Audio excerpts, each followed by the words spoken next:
اللہ الرحمن الرحیم۔ السلام علیکم دوستو، میں امید کرتا ہوں کہ آپ سب خیر و عافیت سے ہوں گے۔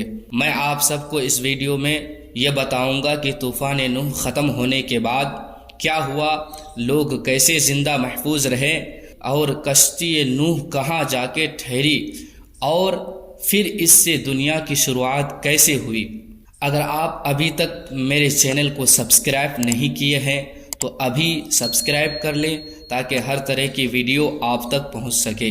حضرت نوح علیہ السلام کے قوم پر جو عذاب آیا تھا وہ در حقیقت اللہ تعالیٰ کے پیغمبر کی نافرمانی کی وجہ سے تھا، اور وہ عذاب پانی کی شکل میں تھا۔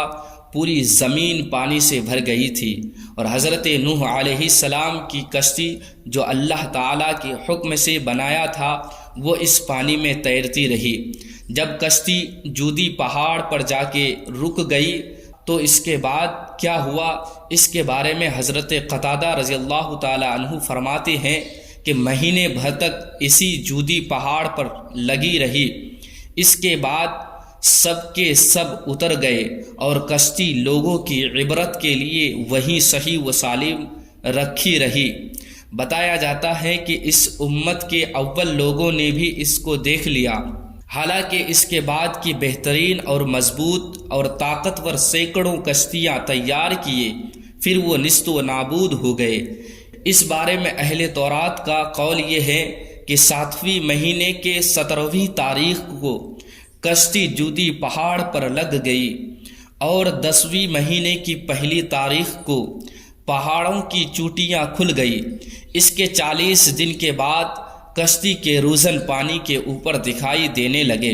پھر اللہ تعالیٰ نے کشتی کا منہ مکہ شریف کی طرف کر دیا، یہاں تک کہ وہ 40 دن تک بیت اللہ شریف کا طواف کرتے رہے۔ پھر اسے اللہ تعالیٰ نے جودی کی طرف روانہ کر دیا، وہاں وہ ٹھہر گئی۔ پھر حضرت نوح علیہ السلام نے کوے کو بھیجا کہ وہ کشتی کی خبر لائے، لیکن وہ کوا نافرمان نکلا، اور وہ ایک مردار کو کھانے میں لگ گیا، اور وہ بہت دیر لگا دی۔ پھر آپ نے ایک کبوتر کو بھیجا، وہ اپنی چونچ میں زیتون کے درخت کا پتا اور اپنے پنجوں میں مٹی لے کر واپس آیا۔